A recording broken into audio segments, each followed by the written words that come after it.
what you want, when you want it, where you want it. This is The Mesh.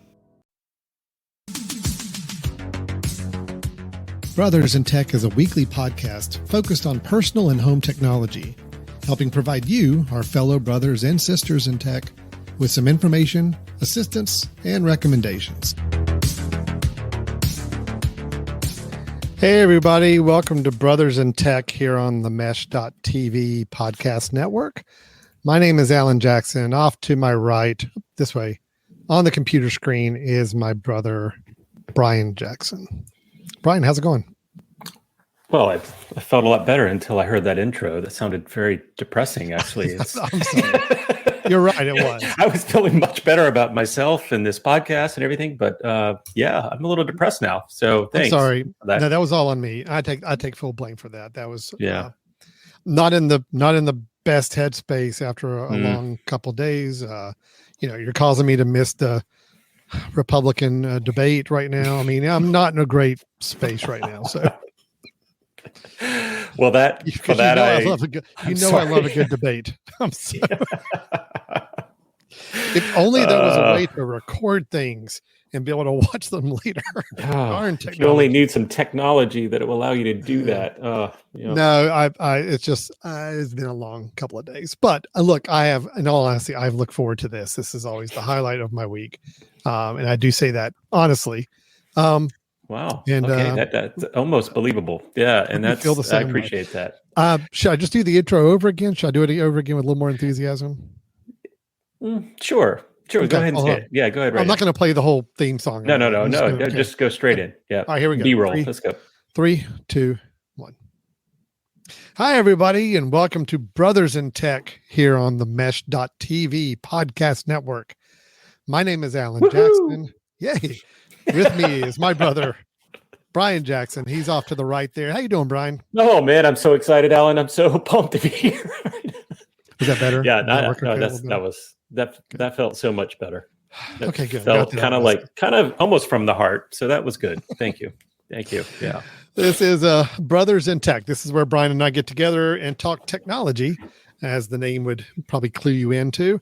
But we focus on home, personal, family-related technology, and especially leaning a little more to the Mac and Apple side of things, or the Mac Apple side of the technology world. Not to say we're exclusive on everything, but just so you know, fair game listening to this show, that is where a lot of our recommendations, our experiences are going to come from, is dealing with Mac computers, dealing with iPhones and iPads and other devices.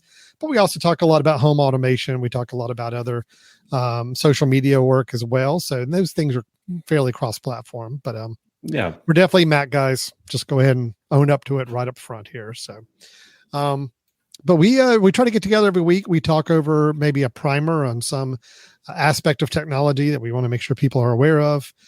Sometimes we also bring our bits, our brothers in tech suggestions to the table, software or websites or apps that we feel like you might want to check out, that we've had a chance to play with and are excited about. Tonight, Brian, we're doing a little bit of a revisit on a few things. You and I have both recommended some applications, some new programs and apps over the past, I'd say couple months or so. Yeah. And honestly, they've become pretty important aspects of our technology lives. So we thought it would be a worthwhile experiment to kind of revisit where we are with those, talk about updates with these apps. We've had a lot more experience with each of these apps. So it's time to kind of talk about, do they meet our expectations? Are there some issues and gaps we need to deal with? And are we still using them for primary functions? We're talking about apps that are dealing with our email, apps that are dealing with messaging, our web browser, even, for example. So we do have some examples of those ones. People who've been listening to the show the last few weeks will recognize a lot of the apps we're going to talk about. But when we brought them up over the past several weeks, we just had not had much experience with them. We were just excited of the prospects. Well, now's where the rubber hits the road. We've actually used them for a while. We want to talk about how they fared for us. So, Brian, I think we got a few of those we want to try to cover tonight. Yeah, and I don't think we need to dive back into full deep dives on each of these apps. You can go back to our previous episodes to find out more about them. But Now's the time no- where we find out. Go ahead. Yeah. Note to the listener, Brian says that we're not going to find the need to deep dive, which means translation, i.e. we will do a deep dive on each of these apps again. And these shows I'm specifically speaking to my brother that we do not need to do a deep dive, Alan. Okay, right? So fair let's enough. try our best to say we have gone over these before. However, Yes. I think what I'm finding, Alan, and I think you and I both have the same experience, that I tend to get excited with new tech and new software and new apps, and I love most of them when I first try them. But the real telling sign is what happens after you exclusively use it for, let's say, a week, 2 weeks. Oh, yeah. Because rarely do those things actually turn out after a while to be the ones that you stick with. And there's plenty of examples of that. We've done some apps in the past that, both of us have said, "Oh my gosh, this is great," and then we say, "Well, let's see what happens in a month." And but I'm excited to talk about these again, specifically the messaging and the web browsing, because it's. Yeah. They're ones that I have forced myself to use, and I think we can pull up some of the limitations of each one of them, and then the decision of whether those limitations outweigh the benefits or not is kind of the place we need to be. So, I think it sounds what like do you a think? good plan. Yeah, let's do that. Okay. Let's talk first about an app that I think we just brought up even just last week, or no, 2 weeks ago, because we took last week off, I believe. Is that right? Week and a half. Yep. Week and a half ago. Yep. I think.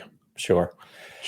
Week before last, we discussed this. I think so. And we talked about a new chat or messaging app called Beeper.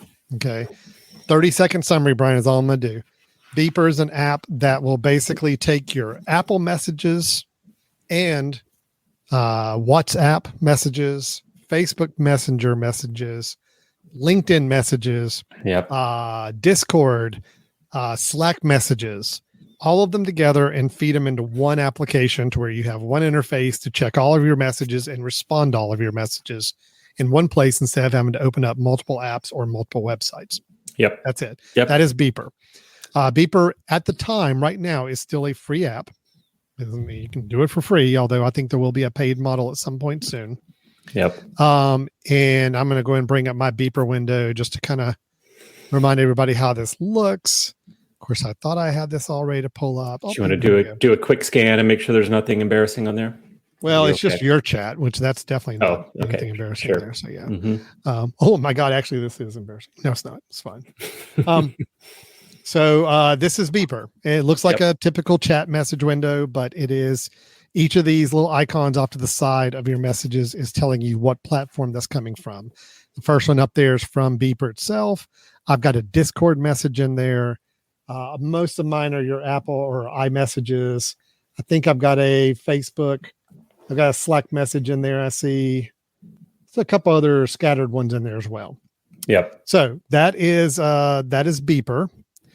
Brian, I want to ask you, because I'm the one that introduced this app to you. I gave you a code to log in. I was riding high on it when I introduced it a couple weeks ago to you. I will go ahead and tell you before I hear your opinion on it. It is still right now, as of today, my default messages app. I do have a few issues, but it is my default still, if that tells you kind of where I am. Yep. With it. Brian, where are you with Beeper right now? It is my default. I have been using it ever since you gave me a invite to use it. And so that's, I think that's probably about 10 days, anywhere from 10 to 12 days or something that I've been using it. Okay. It is still my default. It's my default on Mac OS. It's my default on iOS. Good. And I also have some issues, but there are no issues that have caused me to stop and say I'm not using it right now. Right. They are issues that I hope will get ironed out. I just want to mention to people too, and you mentioned this before when you introduced Beeper, our last episode, but I have been incredibly impressed with the speed at which they are updating this app. Yeah, I mean, it is daily or every other day. Yeah, as you can see at the top there, there's an update ready for me. Yeah, and what I really love about it, Alan, is the the overview of the update. So the fact that in your messages will be a chat from the developer saying, here's what's new. And I think yours is probably down a bit. I think I saw it as you got lower. It'll be something with the beeper updates right there. Mm-hmm. And I love the fact that, you're getting these updates as a message that says, by the way, here's what's new. And it's a lot. I mean, they are updating this thing at lightning speed, which tells me that they are getting more and more people using it, more and more feedback, and they're addressing the issues.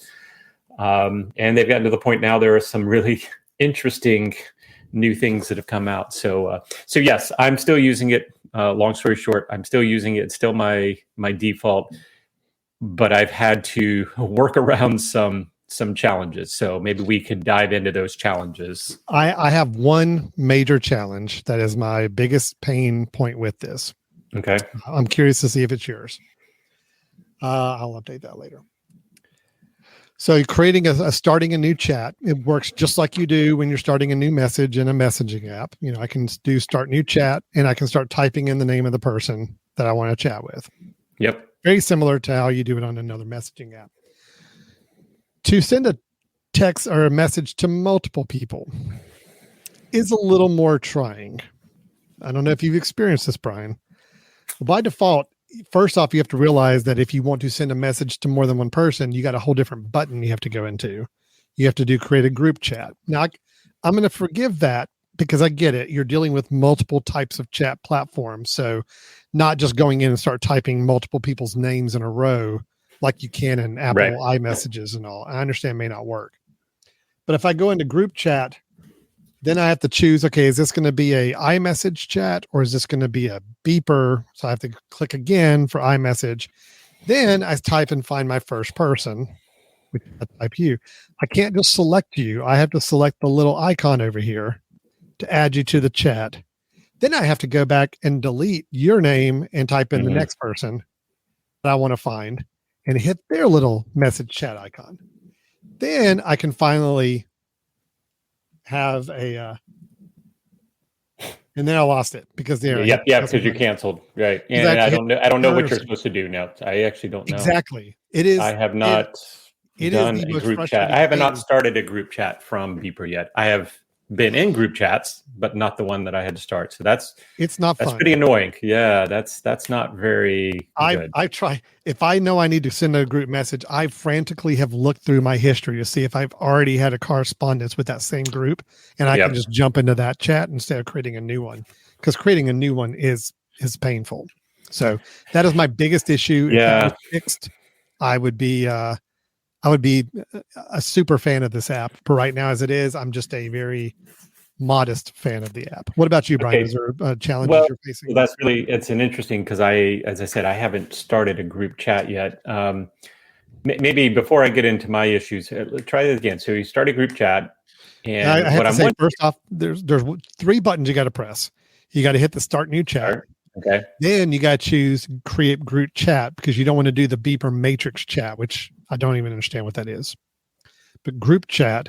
Then you got to choose again, beeper matrix or iMessage group. So I'm going to do iMessage. Okay, now I'm back to my list. Type in your name. Can't just type click you. Well, yeah, I did. I don't know why. I thought I clicked you. It added you to the group chat. And now I can't just start typing the name of the next person. I have to go through and clicking me in should have removed that from your search, right? I mean, that's a. So now I can go in and type in our sister and add her. Okay. So now now there's a button. Hold on. I got to move the banner at the bottom so you can see it. So now there is a create group chat button at the bottom you have to hit. Yep. And if I go and hit that button, now it creates the room. And even though the 3 of us have had a chat in the past, one thing that Beeper doesn't do is it doesn't pull in historical messages from iMessage, from Apple Messages. So it's starting me fresh there, which that's fine. It told me up front when you added iMessage, like, hey, look, we're not going to be able to pull historical messages on these. And that's fine. I didn't care about that. So, Alan, now that you've created that, can you go up to info in the top right and name it? Can you name it siblings or something like that? Does it allow you to do that? I don't think it does. No, can't name it. And so that's a bummer because one of the beauties, and it's kind of a tip that I want to give people that if you haven't done this already, group chats can be named in iMessage, or when you're using messages on an iOS device, you can go in and say, oh, I've got to chat with these people. I'm going to go name that group family or siblings. So I've got one called siblings. So I could go right now and type siblings, and it would be going to you and our sister. So that means that for you, because I think this is kind of interesting, because when you start from here and go back to new message, and right there, you see at the top, it says search people, number, groups, or messages. So if you had a name of a group, if you were able to name the group, then it seems like you'd be able to go, oh, siblings, and here we go, right? So now you've named them elsewhere. Is that right? Yes, this is an iMessage chat that it knows. So if I go in and choose that, it knows this chat group from before, but I did not name it Jackson Creative inside of this app. It can't pull that in from the messages. Correct. So it recognizes what names have been given to groups in messages, but it cannot create them themselves. So that's why right now, this is one of the things I'm finding is that this app is great, but it cannot replace yet what some of the things messages can do. So it feels like you have to kind of balance when I'm using one versus the other. Which is a bit of a bummer. But again, as quick as they are doing things right now, I would assume that some of these are going to be improved. There's no way to change the name. So that's a pain.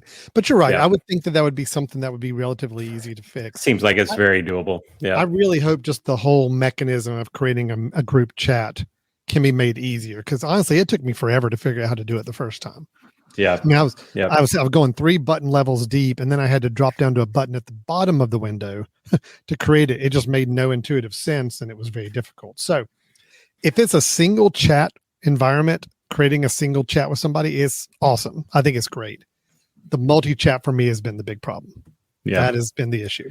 I mean, there's a, this certainly feels still beta-ish, right? There's a lot of little quirks. I mean, let me show you one other thing. Go up to the search and do, just type Brian, comma, Mary Margaret, sorry, sister. Actually, maybe a space. You might have to do a space after the comma just to make sure it shows. Okay, so now as you started doing that, right, it starts picking up all the things in which both of us are on, okay, which is a good thing. Now, as this was happening on mine, so your first 3 there all look the same, right? So naturally, I started saying, well, you know what, I'm going to take the center divider line to where the divider line is, Alan, between the, and I'm just going to slide it to the right to see more. Oh, there's a bug, right? So it got rid of everything you were searching for, right? So there's lots of little quirks like that are just bugs and kind of still need some help. Hold on now. I was trying to see something here. Oh, wait a minute. So if I go do new chat, Brian, comma. Now it gives me the option here of starting a new chat with Brian and May Margaret, but it doesn't know yet which Brian and which May Margaret. Yeah, click that. Right? Let's see what it does. See, it says nothing found. Yeah. So it's like that has to be the actual name of your group that you've already mentioned. And right? I kind of get it that, I mean, it is checking on names and identities across. I've got 10 different networks that this is mapped to. So I get it. I understand, like, sometimes if I do a search for Brian and, I can have, I see you for iMessage. I see you for Facebook Messenger. I see there's a window where I can actually go in and see all your different ones. All your stuff. Right. Mm-hmm. So I get that. I know that's something I have to accept, is that it is checking all these networks. So there's going to be multiple entries for different people. That's fine. I can deal with that. It's just creating that multi-text message text to a group of people has to be an easier, cleaner process. So yeah.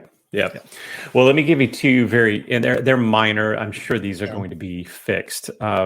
One that I don't particularly like, and this is just personal. Messages is usually where I go to see the location of someone.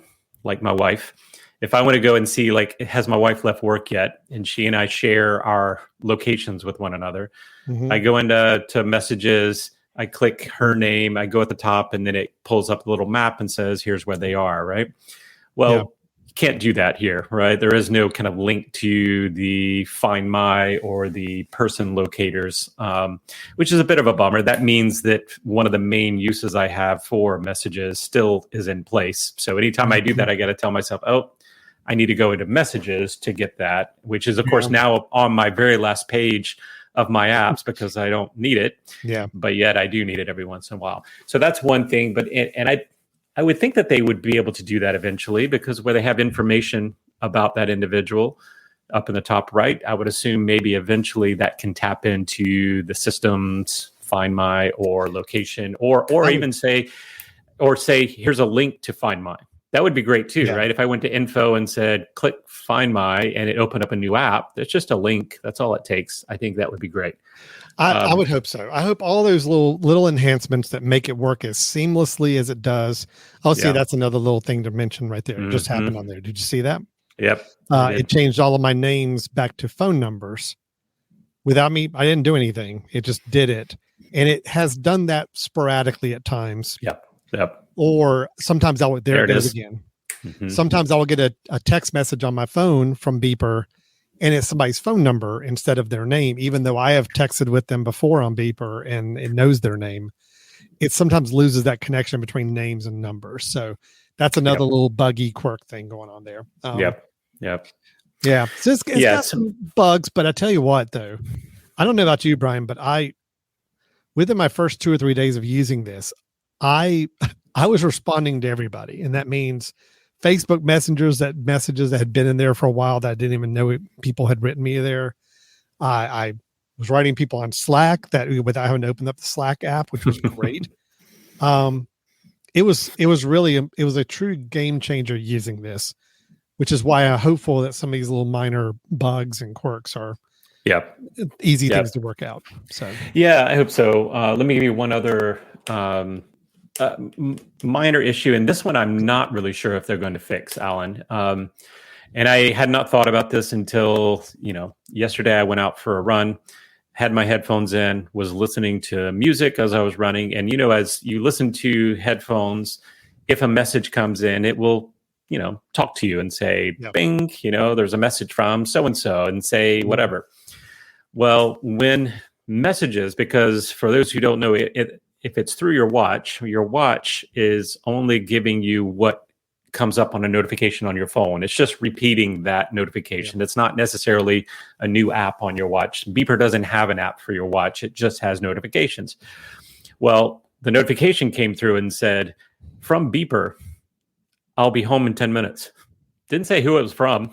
It just randomly. So because it's saying Beeper, and the notification does not say that person necessarily is saying. So anyway, kind of a bug there, and that I was going, I'm assuming that's my wife, and then of course I have to look down and figure out who was coming there. So interesting. So the idea is it's thinking Beeper is the person, or Beeper is the notification all right, originator, right? So that was a bit of a bummer, but. Yeah, see, like right now I've got pulled up, I'll show you my,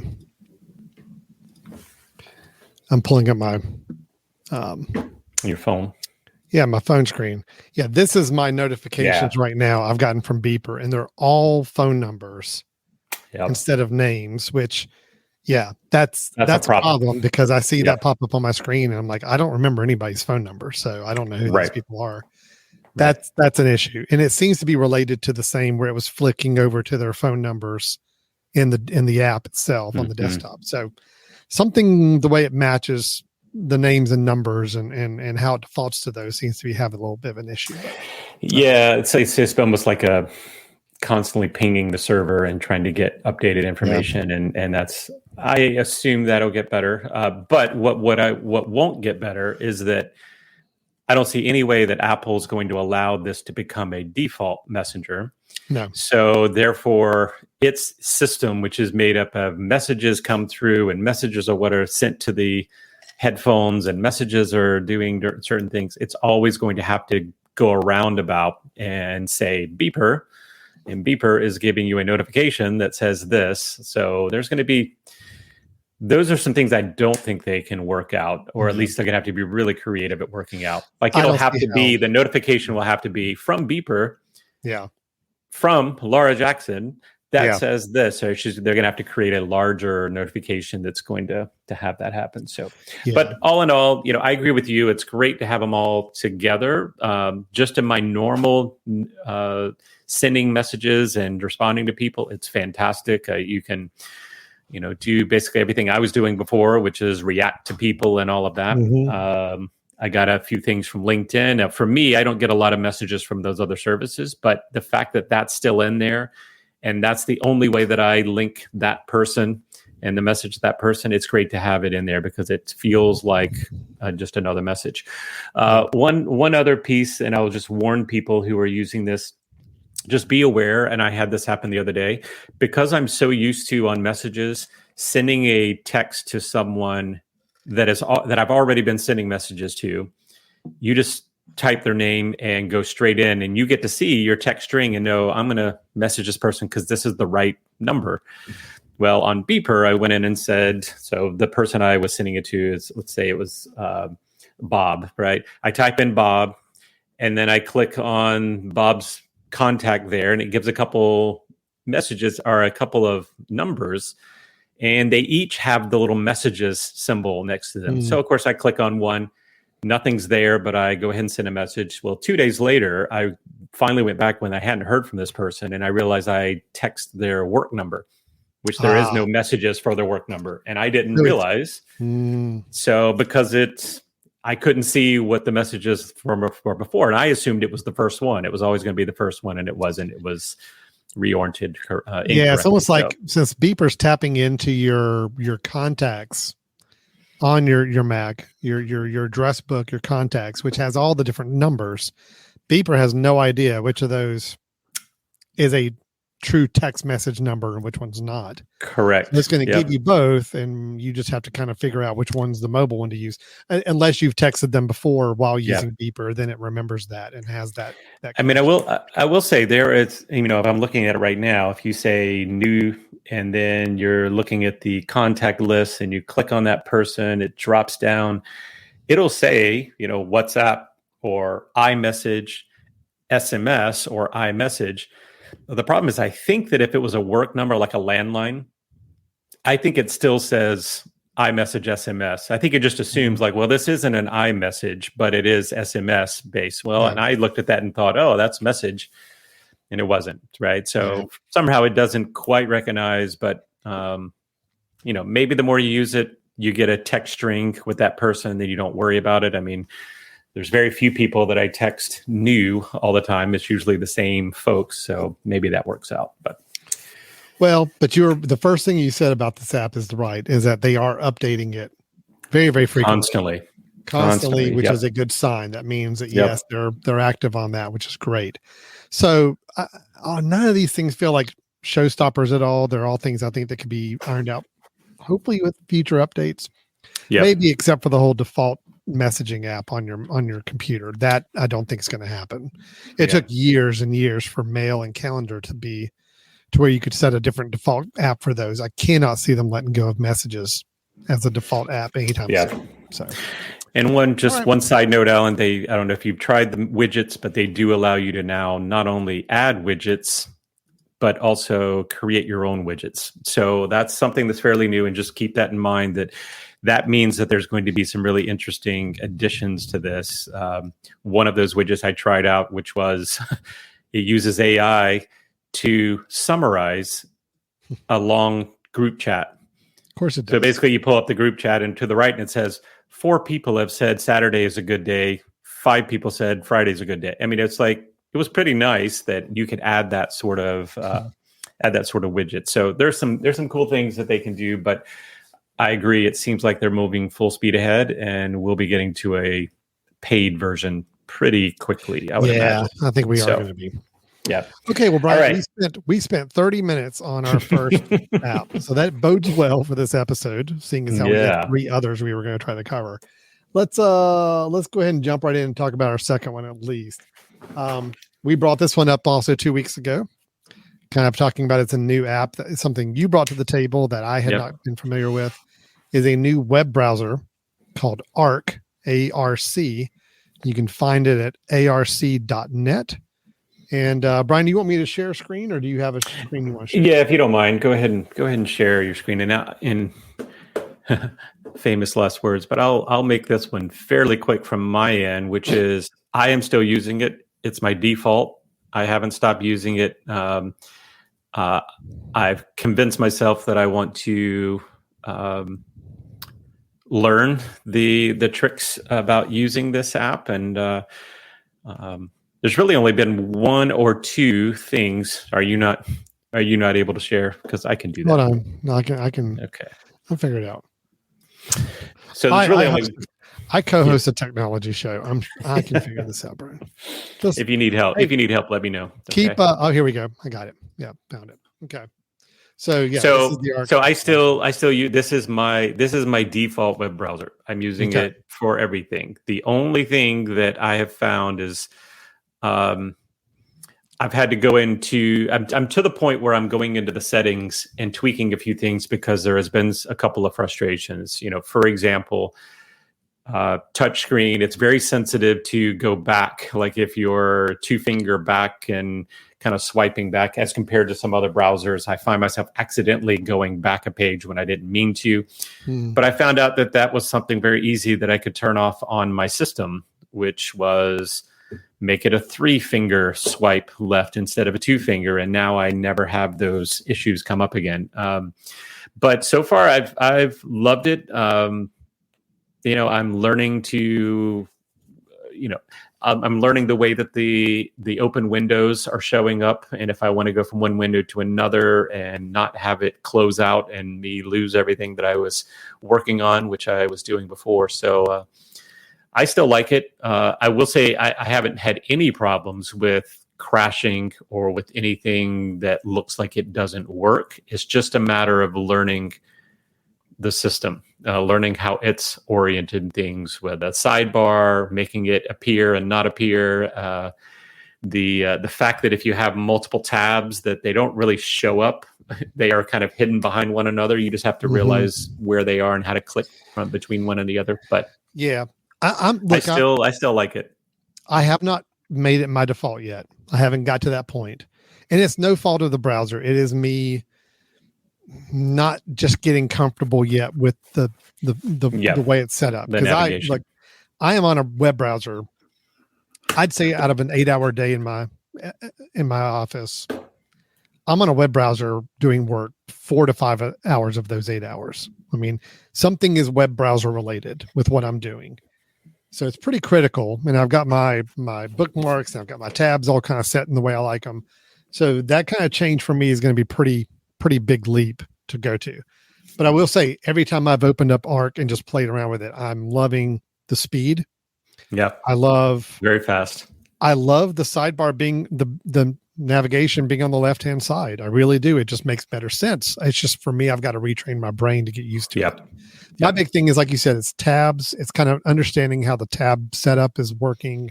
It's I do in Google Chrome, I have 2 kind of identities set up. I've got 2 different Google addresses, one for work, one for personal, and I have my bookmarks and things organized for that. There's some apps I use online that are only on Google Chrome, so I know I can use them in Arc, which is good, but I need to map it to where I can also use everything that I use in Safari on here and kind of keep them in separate identities. It's just going to take some work for me to get to it, but I'm happy to hear you're still enjoying it and using it. I am. That's encouraging. And I think if I can just block off some hours to really hone in and make use of this, I could probably get into it. Well, there were two things, Alan, that made a big difference for me. One was hiding the sidebar and not having to remember to unhide it, but to slide my mouse over to where it pops up. So if you hide your sidebar up there at the top left, and then you kind of slide your mouse over, having it pop up so that I know really quickly how to get over and switch, but not have it, taking away from my real estate. And, because when it's always visible, that's how you train yourself. But once you get used to it and know that this is my tray to go to, and also that I've got certain things open and I can switch between them pretty quickly, that was nice. The other thing that I had to get rid of, and I maybe we'll go back to it at some point, Alan, the window in a window sort of thing that it would do, like if you're on Google Drive, let's say, and you click on a document, it creates a window on top of your Google Drive window, like a smaller version of the window. Someone's saying like, hey, by the way, here's a quick look. Well, that really messed me up because, if you accidentally click outside of that, it goes away and doesn't, it's gone. But so I don't know if do you have Drive up there by any chance or something like that? I think Drive is one that it's an obvious one that does it. Yes. So I have to remind myself how to get into where I can. There you go. Yeah. Yeah. So if you go in here, Alan, and then you were to, let's just say, double click on something to open up like an actual, yep.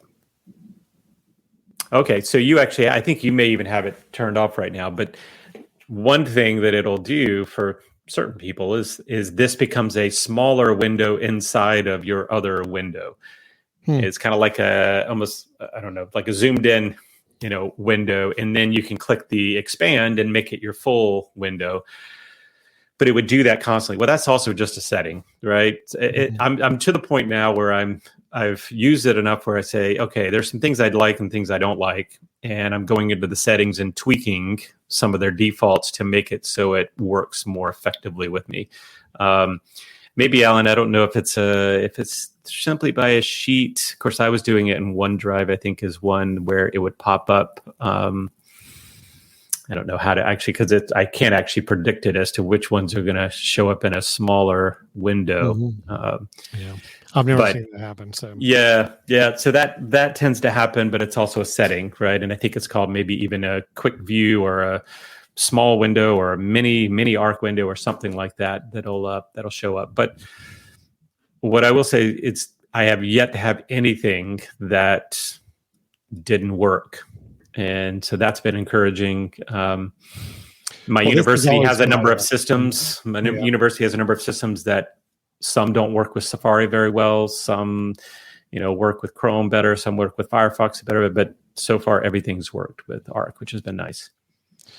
Well, this is the way I always test new browsers is mcbroken.com to ensure that all of the ice cream machines at different McDonald's around us are working. And as you can see, I'm happy to report in the Hickory metro area, we're in pretty good shape right now, Brian. Yeah, there's one that's questionable. Status could not be determined on Highway 70, but all others are functional. So as long as the browser works with this, I'm pretty happy.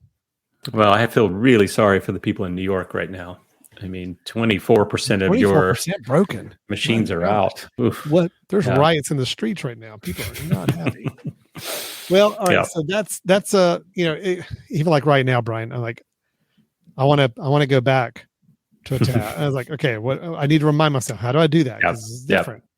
And there are keystrokes that you can learn. And that's the other thing that I'm trying to figure out now is what are the keystrokes and can I make them common enough in my mind? Now, if people will remember, those that listened to our intro of Arc a couple of weeks ago, one of the biggest issues is that you cannot have Arc as your default web browser on iOS. That is still the case, and I kind of expect it to stay the case for a while. That it's just not viewed as a browser. So you can't go in and say, I want my default browser to be Arc. And that's a real bummer because that means I'm always now bouncing between multiple browser platforms. So we'll see if that changes at some point. But good feedback from you on Arc. Sounds like Arc is still a winner, and you're happy still a winner with it. For me so far. Yep. That is great. I will have to still put in some more time on it to give a verdict on it myself, but I am more optimistic after hearing your feedback on that. So that's good. All right. Good, good. All right, that's arc.net where you can get that new web browser. Now, it's just Mac only, right? I believe so. But let me do a quick check while you're filling airtime. Yeah. Yes. So while Brian is checking on the status of my question, for everybody who was curious, it is arc.net. It is ARC, not ARK, not like the boat. It is ARC. Brian. So the last I see is Arc is currently only available for Mac users, but is planning to launch for Windows later this year. So Mac only right now, Windows later in the year, hopefully. That's my understanding. Good. Yep. Good. All right. That is arc.net web browser. Okay, Brian, what did we have queued up next? Let me look at my... Well, I think we were going to potentially revisit your email dilemma briefly. All right, well... or the new email dilemma. The new email dilemma that you have. Yeah. All right, before everybody jumps ship, because, oh my God, Alan's going to talk Alan's going to go. Again. Let's go ahead and I just want to make this really quick and easy.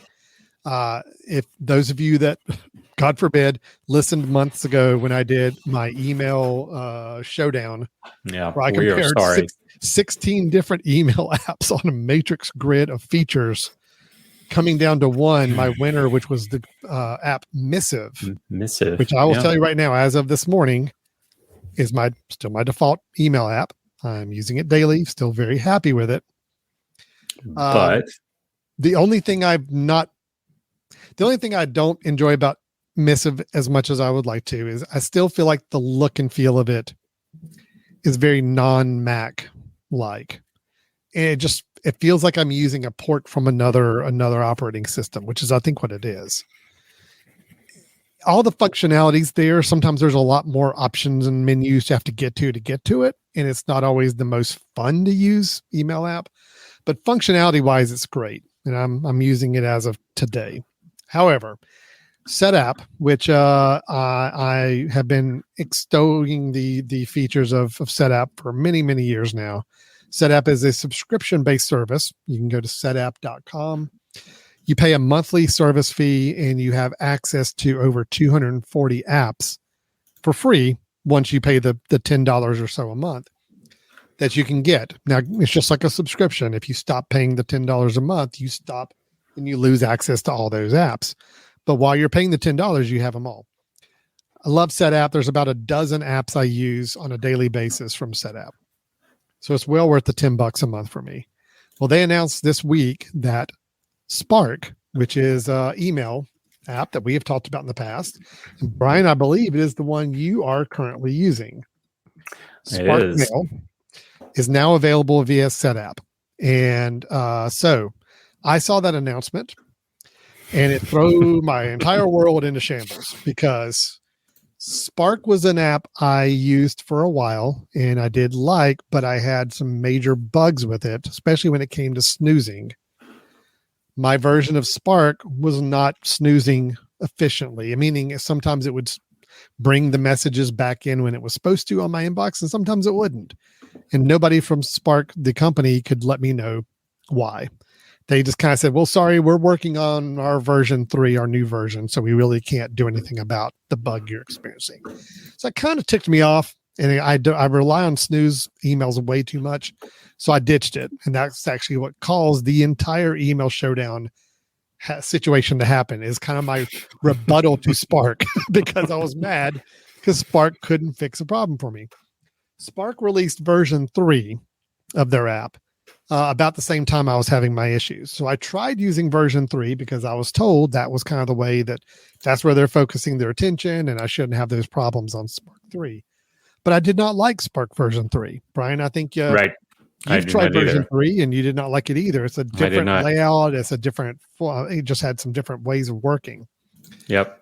So here's where we are. SetApp has announced that Spark Mail is part of SetApp. So if you are a SetApp subscriber, you can now use Spark Mail for your subscription fee right now. I installed Spark today in all of the free time I had today.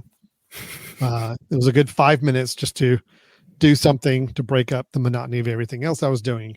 So I installed Spark Mail and I was just curious and said, well, let me just see, because it has been quite a while since I've used it. And I really want to see the the new version of it and see what it looks like. So let me just show you, Brian, and see if this does anything for you, because Okay. I think the biggest problem we had with Spark, other than my whole bug issue on the on snoozing, had to do with the layout of that Spark 3. Yep. And so let me, where is it? I do have it open. Why can I not see it, Brian? You can't see it as your Windows. What did you do? Did you do something to my computer to cause it not to work the right way? Yeah. I put child-proof elements on it, so you need some help to undo that. Hold tight. I'm gonna have to fix this up. Would you like me to share it, because I have the new version just now installed? And no, I want to do this. Yeah. Here we go. Okay, we'll fix it in post. What do you notice right away? This is Spark 3, the newest version. And right away, you will notice that if I go into settings and I look at my general appearance, layout is split view, which shows the email list and then the email off to the side. Very similar to how Spark 2 was, at least visibly anyway. So this is now Spark 3. It is much, much more in line with what I remember from Spark 2 that I liked. And it is part of SetApp. And so what's interesting, Alan, is that you have a view there that was not the default when I just installed it from SetApp. It's not when I installed it. Change it. Okay, I was going to say, I'm switching to the split view, and yes, that looks a lot nicer. It looks a lot more like I prefer. And so yeah, here's my so thing. The beauty here is that I'm already a Spark person, so now I can go. But I have been using. I will say, my default is Spark, but it's the old version, and I've been sticking with the old version, the free old version. It's been trying to get me to update, but I did not like the new look. The fact that this was with SetApp, I will be jumping to the new for at least a try for a week. My usual week of trying it and make it my default. And hopefully that's the case. The beauty is now I'm really excited about using the Spark and AI, right? Yeah. The AI features in Spark, which have been only available in the 3.0, the 3. So what he's talking about is Spark has a functionality built in where you can turn it on. I don't have it turned on yet. I haven't wanted to start that chain yet. But basically, if you turn it on, and you do have a certain amount of quota usage you can use for AI every month. So, I mean, AI will cost you, if you're going to use it, a lot. I don't know exactly how many tasks you can get done in AI every month, but it does kind of show you the percentage of how much you've used each month, and then when it's going to like auto refill on a new quota. But basically, the idea is that you can use AI to write content in your email, summarize content that you have in your email, or edit the emails you've already written. So I have not tried this yet, Brian. I'm kind of tempted to do it, but I wanted to make sure I was kind of in on the Spark environment first before I flipped the switch and started consuming some of that. So that is nice. I do like that capability is there. Now, I'll go ahead and tell you, Brian, going back to my email matrix, the glorious email matrix I built, which I mean, yep. I have a feeling in generations to come, people will be talking about the level of research that went into that. The great email matrix of 2023. Yep. Because it really was people amazing. Will talk about it. Yeah. Actually, should I? Yeah. Let me do this. Just real quick, Brian. Yeah, real quick. Sure. Yeah. Real quick. This was my email showdown window matrix, where I had all of these email apps. I believe it was 13 email apps evaluating. I got down to Missive as the winner because it had no orange blocks. Orange means no, or did not have that capability, and it was a deal breaker for me. So that's where I ended up with Missive. However, Spark, way over here, the first block that was orange initially was the side-by-side layout. It had a no on there because the new version of Spark did not have that. Now it does. That is now being cleared. It is now positive. However, the one thing that is still an issue for me is templates. Spark 3 still does not have email templates. That is a bothersome issue for me. I use email templates several times a month on a regular basis for a lot of batch emails I send out for things. So that is an issue I'm having to wrestle with. But what I'm wrestling with is I'm currently paying $18 a month for Missive, which it's worth it for me because email is my life. That's where I get most of my work done. But I mean, I knew when we did this analysis, I'm like, look, it's a lot of money and it's more money than I really want to be spending on an email program. SetApp, I'm already paying. I am invested in SetApp. The way I look at it right now, Spark being added to SetApp is like a free app for me because I'm already getting my money's worth of SetApp every month for the apps I do use. So that's where my dilemma is right now. Do I go back to Spark because they've rolled out the new side-by-side view and a few other things that make it nice for me, even though I don't have templates I can use, and I got to figure out some way around that. But that basically saves me the money per month I was paying for Missive. Or do I stay with Missive because I know it works and it works exactly the way I need it to, and just dreamily look over at Spark and just pine for it every week, but never actually move to it. It's just tough, Alan. I'm since I'm paying for setup and I'm constantly looking to find things that I can use that make paying for that worthwhile. Given that Spark's on there and given that I was already on Spark, I'm pretty excited about it. Again, not that I was excited about going to the new version of Spark, but that knowing that I am on a new version of Spark means that I'm going to continue to get updates. I'm going to get new things. Yeah. And seeing that it can kind of mimic the old one, which I did like. I'm happy about trying that. It does have still a lot of different things that it does that are not quite the norm. But it's definitely gonna be something that I'll be trying and probably utilizing for at least a week to see if I want to do that or if I want to stick with the old Spark. Yeah, the whole home screen is something they rolled out with 3 that, by default it's turned off, which I think is good. I mean, it was turned on, I think, at first when you opened up Spark 3. So what it is it's a kind of a splash screen you go to when you open up your email program, and it's supposed to be able to set to where it will go to that home screen after a certain amount of time in activity. So it kind of hides your emails and kind of takes you to a front end view. Another feature they rolled out was to have a focus schedule where you say only certain times you plan to work with your emails. So outside of that, you're going to get reminded about when your next time to work on emails are, trying to help you manage your time and not get so consumed with email like I do most of the day. So good ideas. I like the fact that these are options you can turn on, but they're not kind of trying to force it down your throat from the very beginning. A lot of good options. All the swipes you can control 2 directions each way or 2 options each way.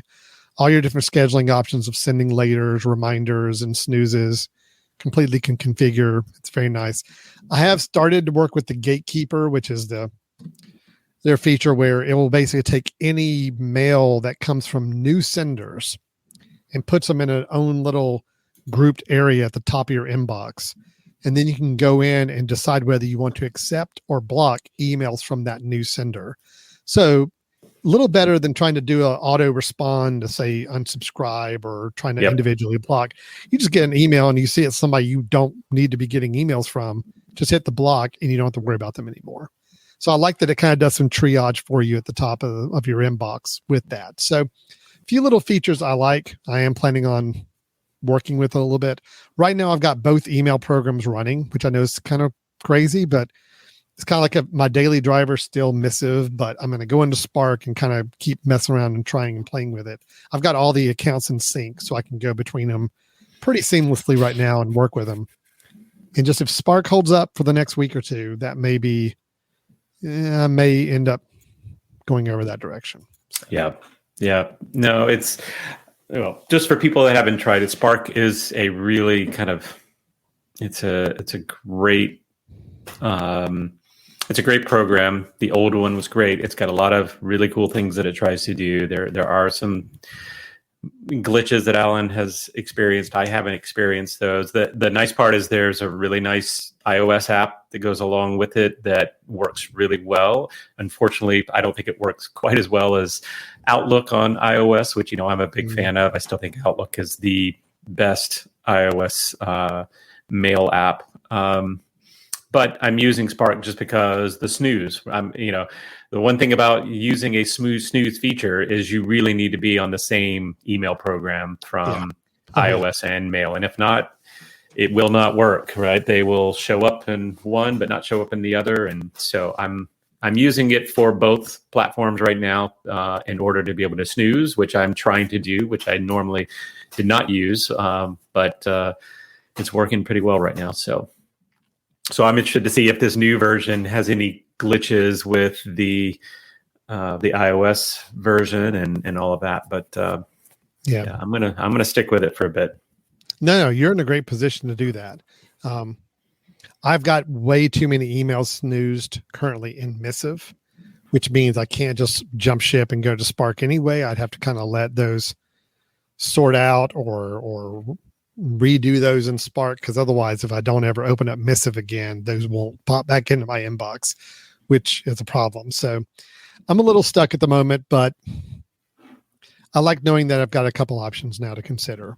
Missive is still really good. I still say if you're okay spending the money on it, it is a very powerful email app, and I'm a big fan of it and may still end up using it. I don't know, but I am excited that Spark is come along version 3. They're up to 3. I just saw it a second ago. It is 3.7. So, I mean, they're making some progress on it. They're patching updates on it. It's definitely better than the early first 3.0 version they came out with that I don't think was a fully baked idea, but right. Well, we got a good one here. So with this, that's right. Yeah. All right. Yeah. So, these are 3 things that personally I'm still using all 3, which I'm pretty excited about. Now, I will also put a caveat in that I have not started back to my semester, which is where things go completely full speed and haywire and all of that. And at that point, which is next week, whether I revert back to something because one of my elements doesn't work, or one of my, the efficiencies that I have in place and my keystrokes and things like that I start using a little bit more regularly if those start becoming an issue. But so far, I'm gonna give these a shot for a bit. So, yeah, good. Well, that's where we are. I mean, we got time to just mention one more little update, or we? Sure. I mean, what are you talking about? We've got all the time in the world, right? The only thing I just want to ask you about. So we brought up a social media network a while back. Yeah. Facebook /Instagram /Meta, whatever they are, rolled out a new social media network we talked about called Threads a couple months ago. And that was at the time that I think everybody saw that Twitter was making some odd choices and kind of losing some steam and having some identity crisis going on as well. So everybody jumped ship as soon as Threads was announced as a Twitter alternative. A lot of people moved over to it. Now, there was a huge flurry of activity, and then supposedly the numbers kind of tapered off for a couple reasons. One, some people just could not get away from Twitter. Threads was not quite as fully functioned yet. You couldn't do things like search for like topics. You could only search for names of users. And the biggest thing I think was the issue with Threads is there was no desktop web version. Right. So in other words, everything you had to do had to be on your mobile device, which for some people, that's not a problem. But for me, it is a problem because, what I found myself is I'd be on my phone and I would pull up Threads and I would read and check out posts. But when I got in front of my computer, I was like, okay, well, if I needed to go back and revisit that, I can't do that here. So I found out I end up still using Twitter as like something I view on the computer. And I'm like, well, that's not what I'm wanting. Well, word is this week that Meta will be rolling, or Instagram will be rolling out a desktop version of Threads. In fact, it already has for some users. I'm not quite sure how they staggered that rollout. But basically it's going to be available at threads.net is going to be the website that you would go to. Up. And if you go there right now, the problem is it's just going to show you a generic, splash like screen an example. and with a button to get you to go to download the mobile app.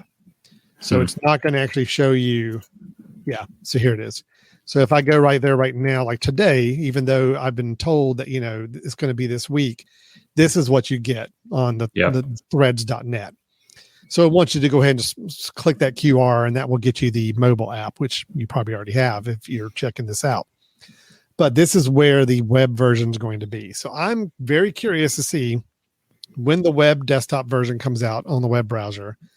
Will Threads stay dominant or become dominant in the whole micro post social media site?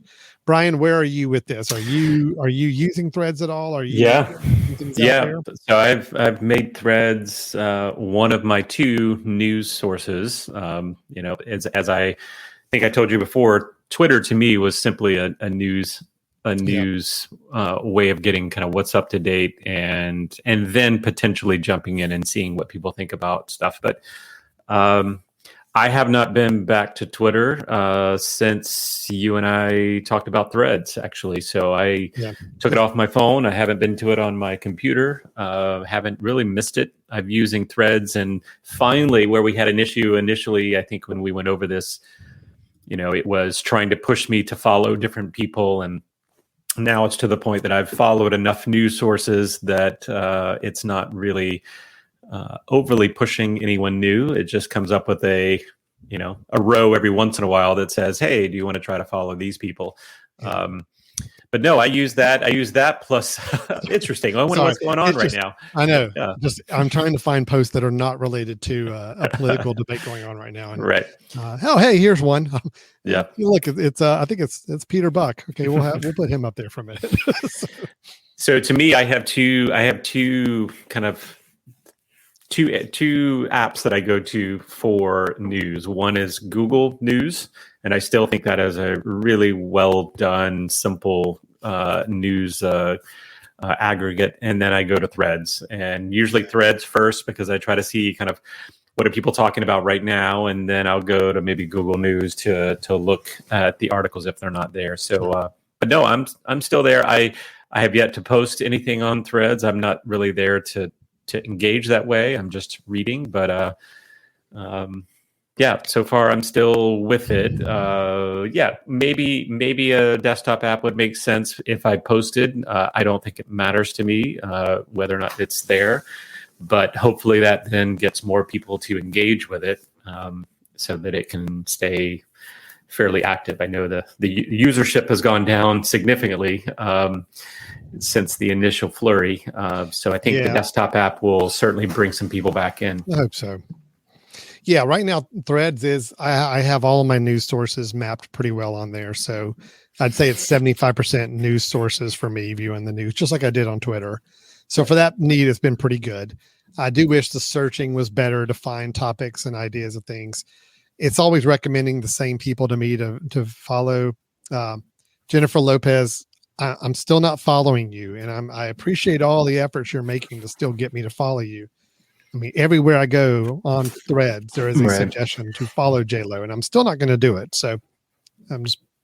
I'm sure she's watching. So if you want to make that, you can make that public P. I'm hoping that works. Yeah. How about this, J-Lo? Post something interesting. Maybe I'll follow you. Maybe not. I'm just saying it's kind of the ball's in your court. Okay. Wow. Brian, I am tempted. I think I'm going to put my first post up on whatever you call it, my first thread on Threads. I don't know. Wow. Can I share it with you before I do and just kind of test it out and see where this is going to go? Sure. Yep. Okay. So this actually happened tonight. There's a restaurant in my town, Firehouse Subs. You've probably heard of it. It's a chain. I have heard of it. Yeah. Other places. We have one in our beautiful town of Hickory. And I was in there tonight picking up a sandwich for myself and my family. And I look behind me on the wall, and there's a giant mural on the wall of this Firehouse Subs. And I'm going to show this to you because I think this is the kind of thing Threads needs to chime in on, and I want to get some people's thoughts on this. This is the mural. And what I want you to do is tell me what is going on here. Because let me point out a couple things to you. For the people on audio, I realize this is not helpful at all, but let me describe this for you. This is a beautiful scenic scene in front of a mountainscape, but there is a tornado off to the far left, a tornado with an arm who is holding on to a child that looks like he's flying. Actually, it's a child. Brian, it kind of looks like you when you were really young. I don't know if you noticed that or not right there. The hair. Mm-hmm. Oh, there's May Margaret too. Oh my gosh. Yep. Is this our family? Wait a minute. Is it? I don't know who the child is, but no, we got a fourth sibling in there. That can't be us. Okay, we're only three of us. But there's a tornado holding a child who the child is flying in the air. There's a girl flying, but she's holding onto the back of a bear, like a full-size bear on the ground. There's a fireman holding a baby the baby's not happy, but he's holding on to the leg of another kid who's flying. All of the other kids seem pretty cool with what's going on right now. There's a lot of smiling going on. Yeah. There's a giant bear that doesn't seem threatening at all, but just kind of walking there. And then the fireman trying to help the kids? Is he hurting the kids? Are the kids happy or what? I feel like I want to put this up on social media and try to get some sort of big national conversation going on this, because I am fascinated with this picture and I need to understand what I'm looking at. Brian, do you have any initial thoughts just on what you're saying? My initial thought is, the fireman is saving kids from being sucked up by a tornado. Okay. But the fireman is keep going. Purposely choosing the kids that it likes, which is the baby and the kid that is posing there. I guess the bear is also playing a part in this saving piece. I don't know if the bear is going to be ready to attack the tornado, which has an arm. I don't understand why the tornado has an arm. The bear's throwing an interesting twist in the whole photo because I think the bear's there to help the fireman. That's my theory. I think he's like the fireman's partner because he's letting the girl hold on to the back of him to make sure she doesn't fly away. But then I'm really confused with the arm on the tornado. Why this tornado posing in a somewhat friendly way, like almost like he's holding hands with this child that's flying in the air. Sure. Yeah. I mean, I just thought about this. If you're listening to this on audio and not seeing what we're seeing, and I was just trying to describe it, probably like you probably thought that we just had a side dish of mushrooms before we got on this show because this is a crazy picture. This is a gigantic mural on the wall in that firehouse. So do you think this was this like a Mid-Journey thing? And if so, what were the prompts? Please give me a group of 4 children that are being saved from a very friendly tornado by a bear and a fireman. Yes. Seemingly very friendly tornado. The tornado does not look threatening. And in fact, he's almost encouraging the one child to fly with him. Like he's like raising him up in a way. But then the fireman, like, why is the fireman trying to bring down this other kid who's flying just like the other kid is? I mean, he seems like he's having just a good. Here's my theory. I think that Firehouse Subs commissioned somebody to make this mural, and Hickory High School is the tornadoes, the red tornadoes. So I think they thought, you know what? Let's put red tornado in there. We are Firehouse Subs. We need to have a fireman in there. And we're near the Blue Ridge Mountains, and there are bears. So let's have a bear. So that was kind of the prompts that they gave this mural artist. So the mural artist, probably on a first draft, my guess is that the kids' faces are all screaming in terror. That is my guess. First draft.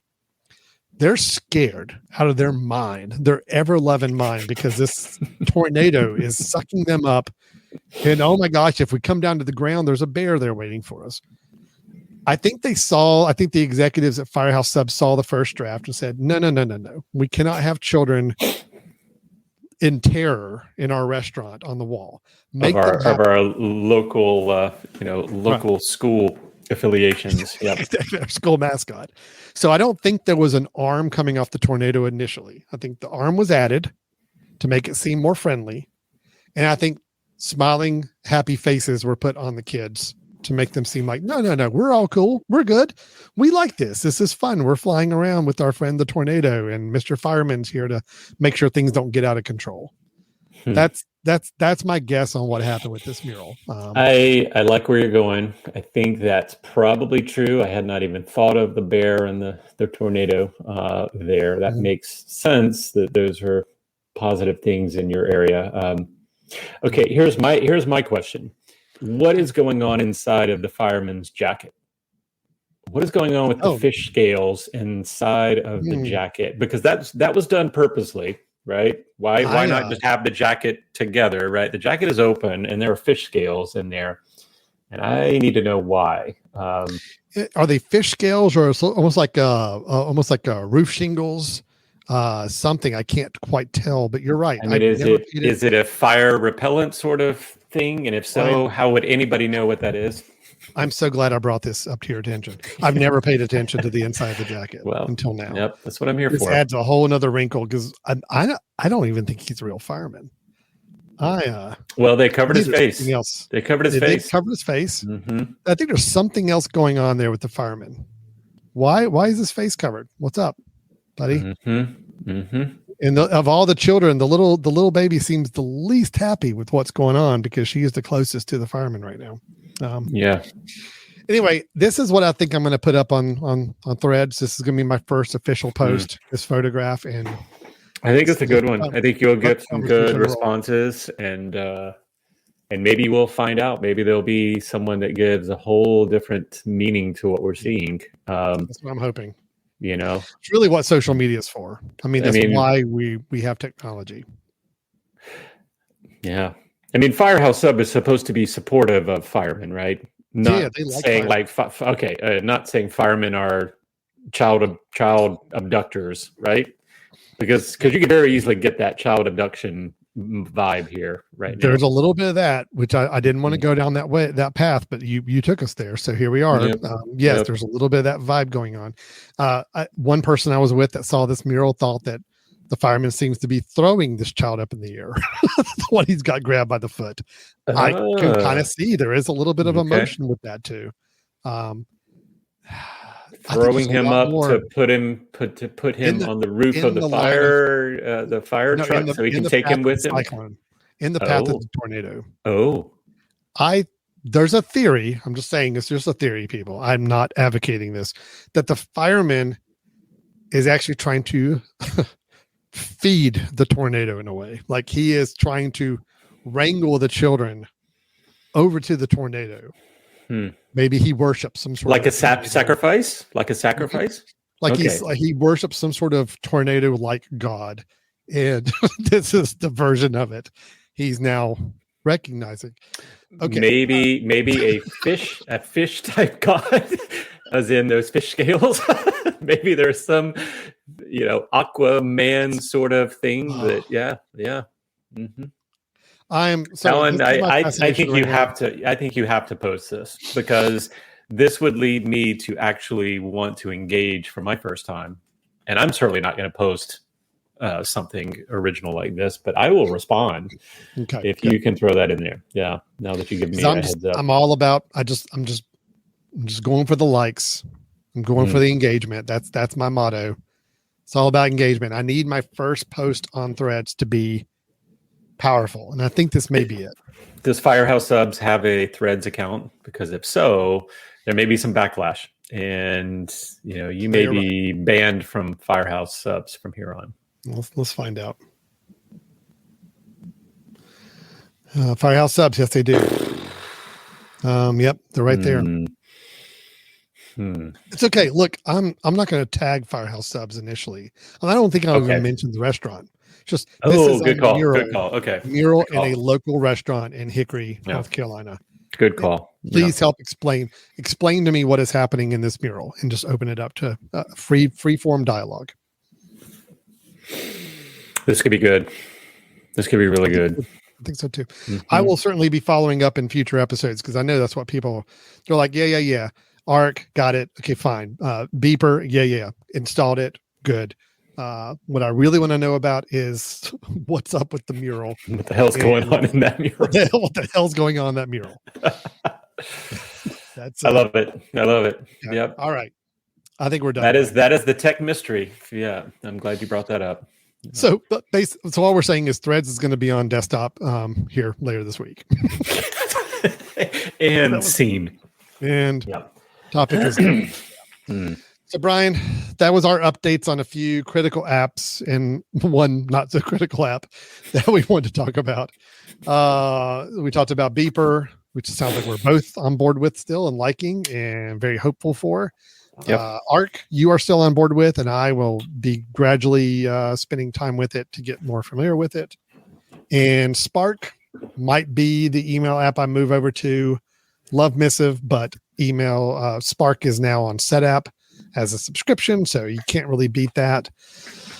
So anyway, a lot of things changing there, and then of course Threads will be on desktop for your web browsing experience here, hopefully in the next few days. Brian, if anybody has any questions on anything we just talked about, or their own recommendations of maybe alternatives to the apps we've been talking about, how can they go? Or if they know what the hell's going on in that. Yeah. I think most importantly, if you know what's going on in the mural, you need to email us. Email us at info@themesh.tv. Info@themesh.tv. And please, your subject line needs to be mural. Here's what the hell's going on in the mural, right? And that will get a response very, very quickly. Yep. Oh, good. My theory is. Yep. You can also go to our website at www.brothers-in-tech.com. And the mural is not there. However, it may make it there eventually at some point, once we find out what's going on. And Alan, one thing I'd love for you to do is to maybe throw that image at some point into like Midjourney, and let's see if we can really take it and jack it up a little bit. So, no, that's good. That's a really good idea, Brian. You and your ideas, sometimes, I mean, they're not often, but when you do have an idea, it is good. I'm just going to go ahead and say my Threads handle for anybody who wants to chime in the conversation. I will be posting on that mural within the next day to 2 days. It's Alan K. Jackson. That is my full name, middle initial. Alan K. Jackson. That is my Threads handle. Please check me out on Threads so you can join in the conversation, because it's going to be a fun one. So it's going to be wild. It's going to be wild. What did Trump say about? He was doing an interview with Tucker Carlson tonight. He said it's going to be fireworks. It's going to be something. I don't know what it was, but anyway, whatever he said, same thing applies to my thread post going up this week. So there we go. Okay, Brian, I think we're done. Thanks everybody for watching or listening, and we will look forward to talking to everybody next week. We get together to talk some new tech. Don't know what we're going to do on this next episode. We will certainly come up with a plan.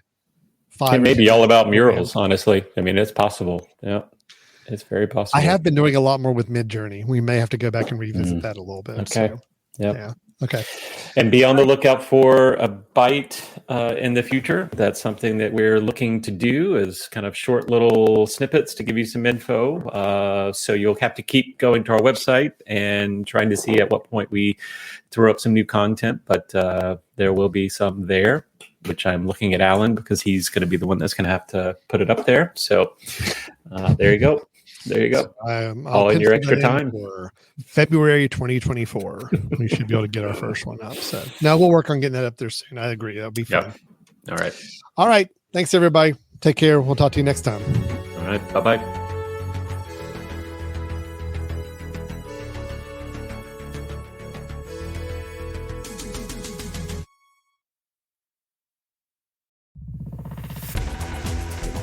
You've been listening to The Mesh, an online media network of shows and programs ranging from business to arts, sports to entertainment, music to community. All programs are available on the website as well as through iTunes and YouTube. Check us out online at themesh.tv. Discover other network shows and give us feedback on what you just heard.